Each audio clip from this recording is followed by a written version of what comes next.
My name is TJ Elliott, and this is the second edition of Techie Teachers. In an effort to incorporate more technology to enhance instruction, I have been using Simplemind. Simplemind is a mind mapping tool that can be used to categorize information, brainstorming, and web making. Simplemind can be used in a variety of different ways. For instance, I have been using it in language arts to help my students identify their parts of speech.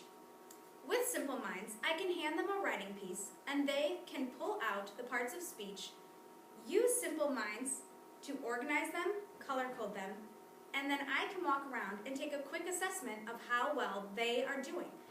And if they make a mistake, they can easily change it and move on from there.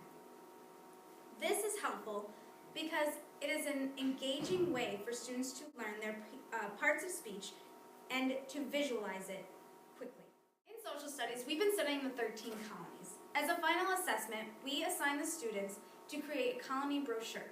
Throughout the unit, they have been collecting information from a variety of sources. This can be very overwhelming for the students to then organize it into a project.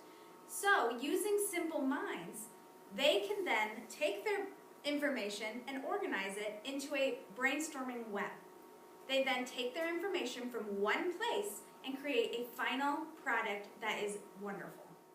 In my class, I have been working on incorporating more writing into my reading block. In 5th grade, we focus a lot on compare and contrast. This can be very difficult for 5th grade students because not only are they comparing and contrasting, they have to compare and contrast between two different pieces of text. This past week, we have been working on informational text about two historical figures. The students first had to decide who they were going to compare and contrast. They chose Clara Brown and Benjamin Banneker. They first worked with Clara Brown. They then wrote everything that was unique about her. They then moved over to Benjamin and wrote everything that they thought was unique about him. They then moved on to the similarities. This was a little more difficult because they dig deep into that text to find the similarities because they were such two different people. But as you can see, they came up with several different reasons and really enjoyed creating this web map together. First, you go into the Simplemind app. The first thing you need to do is to add the plus button and put Add Central Theme. You then type in your first theme. From there, you want to press the Add button. And you can start adding your subtopics.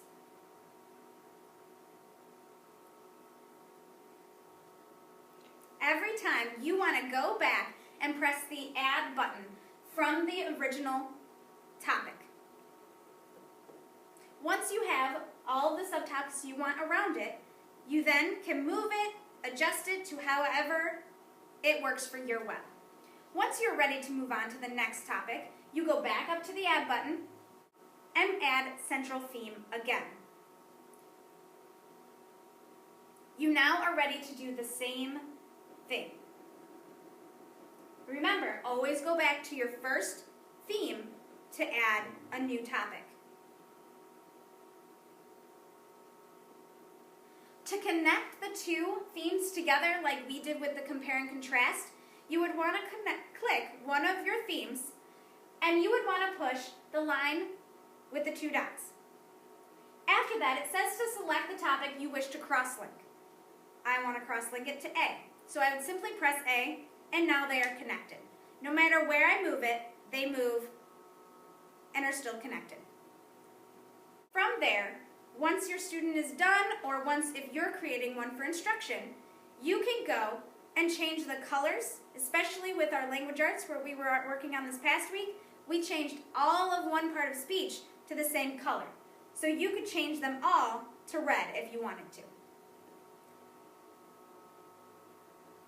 Once you have your mind map the way you want it, it saves automatically. You don't have to worry about it erasing or anything like that. To find your maps, you just go up to Mind Maps, and it will pull up any that you have done in the past. Once you're done, your map might look something like this. It might even have more. This is such an easy app for students to use. After after showing it to my students one time, they were able to take it into their group or individually and complete a map within 15 minutes. They love it, and they are so excited to use it every time. And I love it as a teacher. When we were writing our compare and contrast essays, I was able to have them create the map and then overnight look it over and see if they needed to make any adjustments or add anything before they started their final piece. Overall, this is such a great app for so many different subjects and can be used in so many different ways that it's a no-brainer to start using it. Let's quickly review who Benjamin Benneker and Clara Brown are. What can you tell me about Benjamin? Emmett. He wasn't enslaved. He was not originally enslaved, yes. Good. Nico. He created a clock. Yes, he created a clock without ever seeing a clock, right? All he ever saw was a watch. Okay, quickly we're going to switch over to Clara. What do we know about Clara already? Eddie. She was born into slavery. She was born into slavery. Kaylee. She was separated from her family. Yes, she was separated from her family, from her own children. Kristen. She was sold in an auction. She was sold in an auction. Good. We already see so many differences, correct? Our challenge now is to find the similarities to help us with our compare and contrast response that we're going to write on these two individuals. So what we're going to do is you are going to get into your reading groups and you are going to have the iPad. You are going to open our Simplemind app and you're going to create a compare and contrast mind map. Okay? So we all know how to use Simplemind, correct, from the time we showed it? Okay. Does anyone have any questions about or need any reminders for how to use it? We're good? Okay, what I want specifically, you need to have the differences. So you need to have Clara Brown.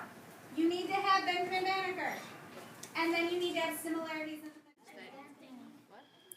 As you can see, Simple Minds is an easy and engaging tool for the students to use. They are able to capture and prioritize their ideas, while the relationships and connections remain easy to see. Simple Minds is also great for your visual learners who absorb information better with a visual aid than when it is in a written text. Using Simple Mind as a mind mapping tool will enhance your students' learning by managing thoughts, making connections, and prioritizing important material. Well, no, because remember, Clara's smart too. So that's similar. So far, we have Benjamin Banneker was a mathematician. He knew how to play the flute and violin and was not born into slavery. For Clara Brown, we have that she was born into slavery and she paid for her freedom and she was sold at an auction. for similarities. We have both creative and we're very smart. It is clear that Simple Mind is an effective tool to use in the classroom. You won't regret adding this mind mapping program to your lessons.